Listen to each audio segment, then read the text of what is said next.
Teacher അമ്മയുടെ ഇന്നത്തെ എപ്പിസോഡിലെ വിശേഷങ്ങൾ കേട്ടാലോ? വീഡിയോ ആദ്യമായി കാണുന്നവരാണെങ്കിൽ സപ്പോർട്ട് ചെയ്ത് സബ്സ്ക്രൈബ് ചെയ്യാൻ മറക്കല്ലേ. മുകളിലെ റൂമിൽ നിന്ന് ശബ്ദം കേട്ട് അവിടെ എത്തിയ മഹേഷും രാധയും വീണയെ കണ്ട് വഴക്ക് പറയുന്നുണ്ട്.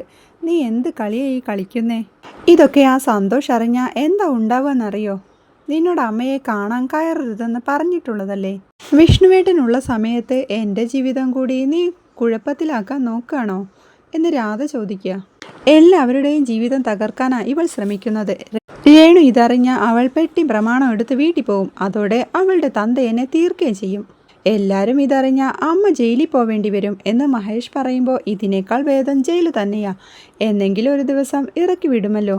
ഇവിടെ അതിനുറപ്പൊന്നുമില്ലല്ലോ എന്നൊക്കെ അവർ തർക്കിച്ചു നിൽക്കുന്നതിൻ്റെ ഇടയിലാണ് സന്തോഷ് ഉറക്കത്തിൽ നിന്ന് എണീക്കുന്നത്.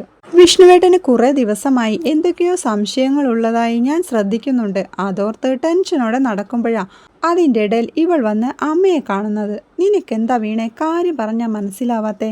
ആ സന്തോഷം കൂടി വീട്ടിലുള്ള സമയത്ത് ഇങ്ങനെയൊക്കെ ഓവർ സ്മാർട്ട് കളിക്കണത് എന്തിനാ എന്നൊക്കെ രാധ ചോദിക്കുക. അപ്പോഴേക്കും സന്തോഷ് എണീറ്റ് വീണയെ കാണാഞ്ഞ് വീണയെന്ന് വിളിക്കുന്നത് കേട്ട് രാധയും മഹേഷും കൂടി വീണയോട് താഴേക്ക് ഇറങ്ങാൻ പറഞ്ഞ് അവരും റൂമിൽ നിന്ന് പുറത്തോട്ടിറങ്ങുക.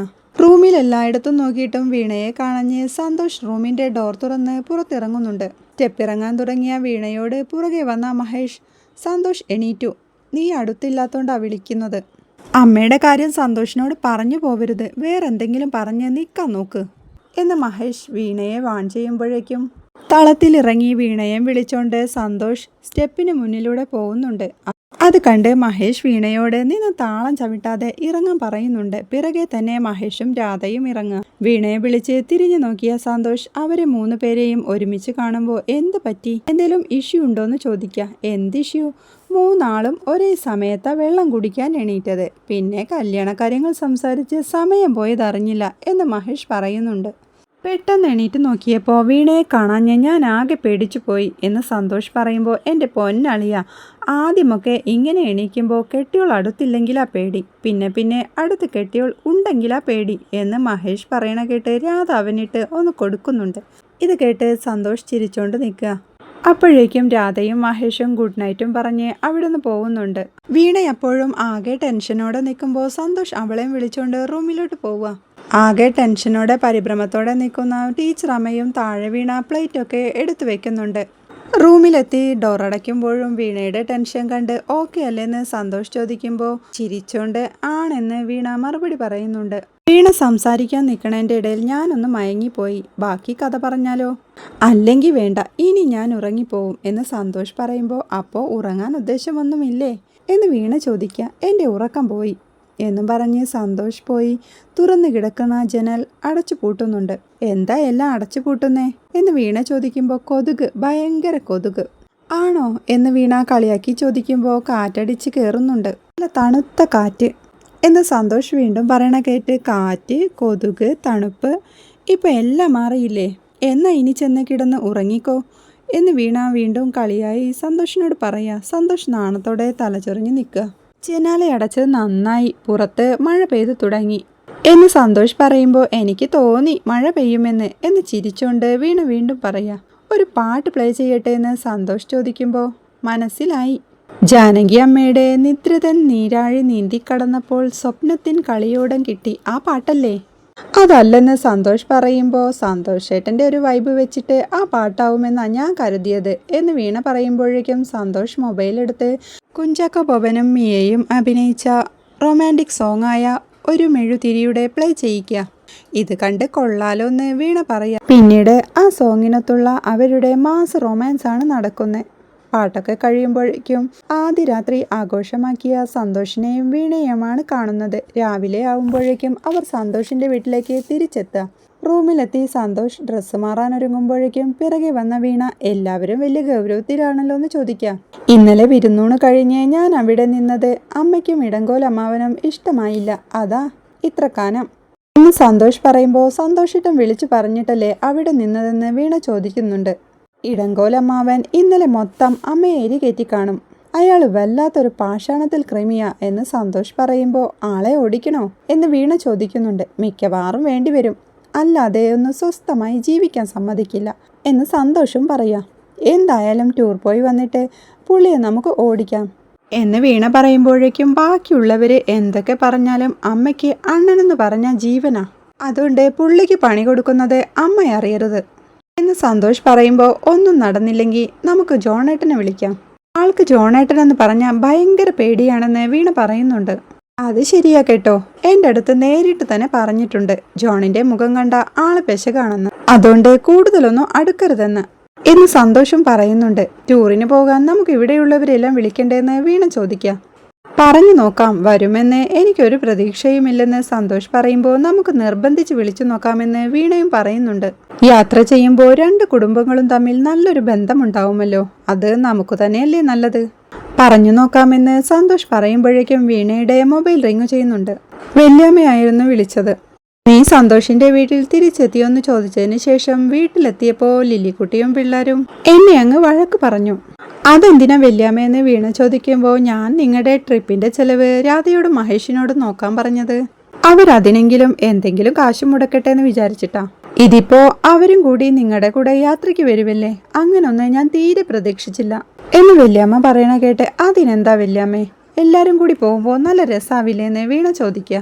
സന്തോഷ് വീട്ടിൽ വന്നപ്പോൾ ഫാമിലി ട്രിപ്പിന്റെ കാര്യമൊന്നുമല്ലല്ലോ പറഞ്ഞത്, രണ്ടുപേരും ഒന്നിച്ചുള്ളൊരു യാത്രയല്ലേ.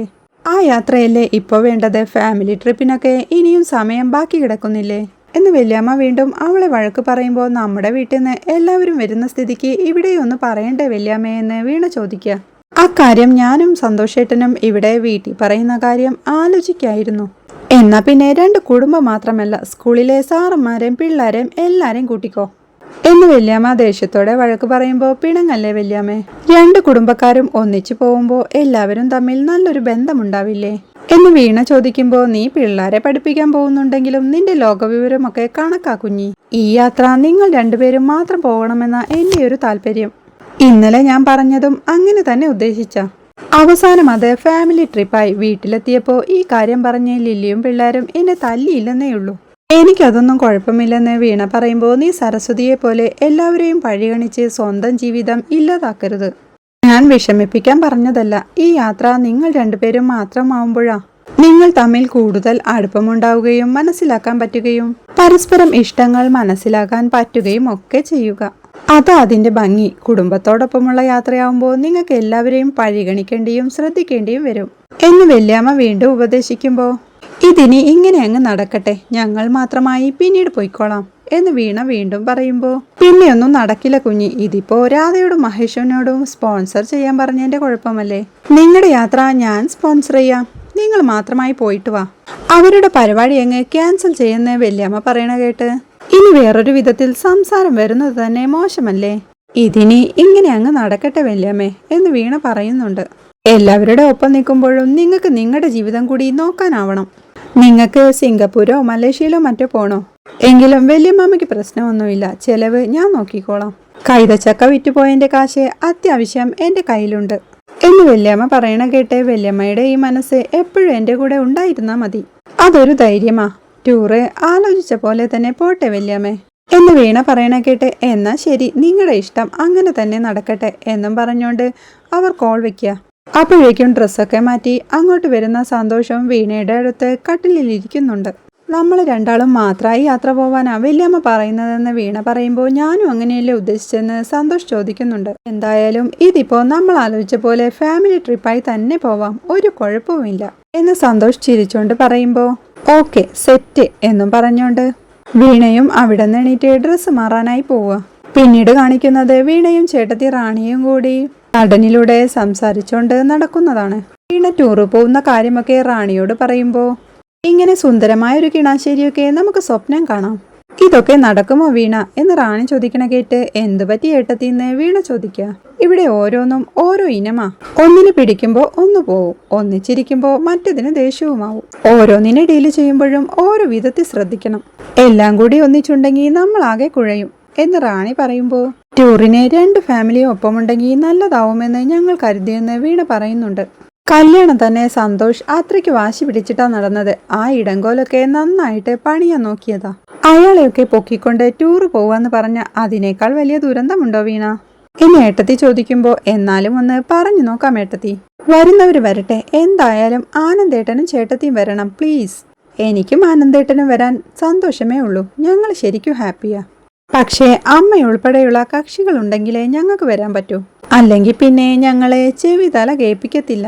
എല്ലാരും കൂടി ഒരു ട്രിപ്പ് നടക്കാതിരിക്കുന്നതാ നല്ലത്. നിങ്ങൾ രണ്ടുപേരും കൂടി ആദ്യം പ്ലാൻ ചെയ്ത പോലെ അങ്ങ് ഗോവയ്ക്ക് പോയാൽ പോരായിരുന്നു? ഹണിമൂൺ ട്രിപ്പല്ലേ വീണ? നിങ്ങൾ രണ്ടുപേരും കൂടി പോയി സന്തോഷിച്ചു വരാനുള്ളതിന് ഇതൊരുമാതിരി മറ്റേ മിഥുനം സെറ്റപ്പ് പോലെയായി എന്ന് ഏടത്തി പറയുമ്പോ രണ്ട് ഫാമിലിക്കുമിടയിൽ ഒരു സൗഹൃദം ഉണ്ടാവില്ലേന്ന് വീണ ചോദിക്കുന്നുണ്ട്. ഇങ്ങനത്തെ ഹെവി ടാസ്ക് ഒന്നും എടുക്കാതിരിക്കുന്നതല്ലേ നല്ലത് വീണ? രണ്ട് കുടുംബങ്ങളും തമ്മിൽ ഇന്ററാക്ട് ചെയ്യാൻ ഒരു സ്പേസ് കിട്ടുമ്പോൾ സ്വാഭാവികമായും സൗഹൃദങ്ങളല്ല പ്രശ്നങ്ങളാവും ഉണ്ടാവുക. അത് വീണയ്ക്കും സന്തോഷിനും അത്ര പിടിയില്ലാത്തോണ്ടാ. നിങ്ങൾ രണ്ടാളും കുടുംബജീവിതത്തിന്റെ ബാലപാഠങ്ങൾ പഠിച്ചു തുടങ്ങുന്നതല്ലേ ഉള്ളൂ. വഴിയെ മനസ്സിലായിക്കൊള്ളും. രണ്ട് കുടുംബങ്ങളെയും പരസ്പരം തമ്മിൽ എക്സ്പോസ് ചെയ്യാതെ ഒരു ഒതുക്കത്തിൽ കൊണ്ടുപോകുന്നതാ സേഫ് പരിപാടി എന്നെ ഏടത്തി അവളെ ഉപദേശിക്കുമ്പോൾ മനസ്സിലായി ഏടത്തി, എന്നാലും ഒന്ന് ട്രൈ ചെയ്ത് നോക്കാം. വീണ പറയണ കേട്ട് എന്ത് മനസ്സിലായി എന്ന്? നിങ്ങൾക്കൊന്നും മനസ്സിലായിട്ടില്ല. നിങ്ങളെ അനുഭവിച്ചേ പഠിക്കൂ. എങ്കിൽ പോയി ട്രൈ ചെയ്യേ, അല്ലാതെ ഞാൻ എന്ത് പറയാനാ എന്ന് ഏടത്തി പറയുമ്പോൾ വീണ വിഷമത്തോടെ നിൽക്കുന്നുണ്ട്. പിന്നീട് കാണിക്കുന്നത് വീണയും സന്തോഷം കൂടി ഈ കാര്യം വീട്ടിൽ പറയുമ്പോൾ ഇടങ്കോൽ അമ്മാവൻ സന്തോഷിനായിട്ട് പൊരിക്കുന്നതാണ്. നിങ്ങൾക്ക് എന്തേലും നാണമുണ്ടോടാ സന്തോഷേ? അച്ചി വീട്ടിൽ പോയി വരുന്നുണ്ട്, കിടന്നുറങ്ങിയിട്ട് അവരുടെ ടൂറും കൊണ്ട് വന്നേക്കുന്നു എന്ന് പോറ്റിമാമൻ ദേഷ്യപ്പെടുമ്പോൾ ടൂറ് ഞങ്ങൾ നേരത്തെ തന്നെ ആലോചിച്ചതാ പോറ്റിമാമ സന്തോഷ് പറയുമ്പോഴേക്കും, എന്നിട്ട് ഈ പെണ്ണിന്റെ ആങ്ങളെയും പെങ്ങളും കൂടി സ്പോൺസർ ചെയ്യുന്ന ടൂർ എന്നല്ലേ നിങ്ങൾ പറഞ്ഞത് എന്ന് പോറ്റിമാമൻ ചോദിക്കുക. ആരുടെയെങ്കിലും ഔദാര്യത്തില് നമുക്കങ്ങനെ ടൂർ പോകാൻ പറ്റുമോ? കൊള്ളാം എന്ന് സന്തോഷിന്റെ അമ്മയും പറയുമ്പോൾ അതാ ഫാമിലിയുടെ യാത്രയുടെ എക്സ്പെൻസ് അല്ലേ, ഇത് ഞങ്ങൾ നോക്കിക്കൊള്ളാമെന്ന് സന്തോഷ് പറയുമ്പോഴേക്കും പോറ്റിമാമനൊന്ന് തണുത്തോണ്ട് ആണോ, എങ്ങോട്ടൊക്കെ എടാ പോകുന്നേ? അമൃത്സർ, സുവർണക്ഷേത്രം, വാഗ ബോർഡർ, പിന്നെ കുളു, മണാലി, ഒടുവില് കാശ്മീരും. അങ്ങനെയൊക്കെയാ ഇപ്പോഴത്തെ പ്ലാൻ. പിന്നെ തിരിച്ചു വരുമ്പോൾ ഡൽഹിയിലും പോകുന്നുണ്ട്. ഇത് കേട്ട് അപ്പോ കാശി ഹരിദ്വാരം ഒന്നും ഇല്ലേ എന്ന് പോറ്റിമാമൻ ചോദിക്കണ കേട്ട് ഇതവരുടെ ഹണിമൂൺ ട്രിപ്പ് അല്ലേ പോറ്റി, അതിലാണോ കാശി ഹരിദ്വാരം ഒക്കെ എന്ന് ചേട്ടൻ ആനന്ദും ചോദിക്കുക. അതിനെന്താടാ പ്രശ്നം? കുടുംബജീവിതം ആരംഭിക്കുമ്പോ ഭഗവാന്റെ അനുഗ്രഹത്തോടെ നടക്കണം എന്ന് പോറ്റി പറയുമ്പോഴേക്കും അളിയൻ പണിയെടുത്ത കോടതി ചുറ്റുവട്ടങ്ങളിൽ നിന്ന് കെട്ടിയ എത്ര ബന്ധങ്ങളാ അളിയൻ ഇങ്ങനെ ഭഗവാന്റെ അനുഗ്രഹത്തോടെ തുടങ്ങിയത്? സന്തോഷിന്റെ അച്ഛനും കൂടി ചോദിക്കണ കേട്ട് വീണയ്ക്കും ചിരി വരുന്നുണ്ട്. നമ്മളെ പല പാളിച്ചകളിൽ നിന്നും പഠിച്ചോണ്ടല്ലേ അളിയ ഇപ്പൊ ഇങ്ങനെ പറയുന്നത് എന്ന് പോറ്റി വീണ്ടും ചോദിക്കുമ്പോൾ ഇവരെയും അങ്ങനെ ജീവിതം പഠിപ്പിച്ചോളും അളിയ എന്ന് സന്തോഷിന്റെ അച്ഛനും വാദിക്കുക. ഇത് കേട്ട് കാശ്മീരിലും പോകുന്നുണ്ടല്ലേ? കാശ്മീരിൽ പോകണമെന്നത് എന്റെ പണ്ടേയുള്ള ആഗ്രഹം എന്ന് പോറ്റി പറയണ കേട്ട് ഭാഗ്യം, ഇവിടുത്തെ കോടതിയിൽ നിന്ന് കാശ്മീരിലോട്ട് ട്രാൻസ്ഫർ ഇല്ലാത്തത് മഹാഭാഗ്യം. അല്ലേൽ അളിയന്റെ ഒരു ബ്രാഞ്ചെങ്കിലും പണ്ടേ അവിടെ ഉണ്ടായിരുന്നേനെ എന്ന് സന്തോഷിന്റെ അച്ഛൻ പറയുമ്പോഴേക്കും പോറ്റി അന്ന് കാശ്മീരിൽ പോയിരുന്നെങ്കിൽ അന്നേ ഭീകരന്മാർ അവിടം വിട്ട് ഓടിയേനെ എന്ന് ആനന്ദും കൂടി കളിയാക്കി പറയണ കേട്ട് എല്ലാവരും ചിരിക്കുന്നുണ്ട്. ഇത് കേട്ട് ദേഷ്യത്തോടെ സന്തോഷിന്റെ അമ്മ മണി, എന്താടാ അണ്ണനെ വെച്ചൊരു തമാശ? വേണ്ടാട്ടോ, നിങ്ങളുടെ കളിപ്പിള്ളയൊന്നുമല്ല എന്റെ അണ്ണൻ എന്ന് ദേഷ്യത്തോടെ അവരെ വഴക്കു പറയുക. അപ്പോഴേക്കും വീണ അമ്മയുടെ അടുത്തേക്ക് നീങ്ങി നിന്ന് നമുക്കെല്ലാവർക്കും കൂടി പോയിക്കൂടെ എന്ന് ചോദിക്കുക. അങ്ങനെ ഒരു യാത്ര പോണെങ്കിൽ ആദ്യം ഇവിടെ ഞങ്ങളുടെ അടുത്തൊന്ന് ആലോചിക്കണമായിരുന്നു എന്ന് സന്തോഷിന്റെ അമ്മ വഴക്കു പറയണ കേട്ട് ടെൻഷനോടെ നിൽക്കണ വീണയെ കാണിക്കുന്നിടത്താണ് ഇന്നത്തെ എപ്പിസോഡ് അവസാനിക്കുന്നത്. നിങ്ങളുടെ വിലയേറിയ അഭിപ്രായങ്ങളും നിർദ്ദേശങ്ങളും കമൻ്റായി രേഖപ്പെടുത്തണേ. വീഡിയോ ഇഷ്ടമായാൽ സപ്പോർട്ട് ചെയ്ത് സബ്സ്ക്രൈബ് ചെയ്യാനും മറക്കല്ലേ.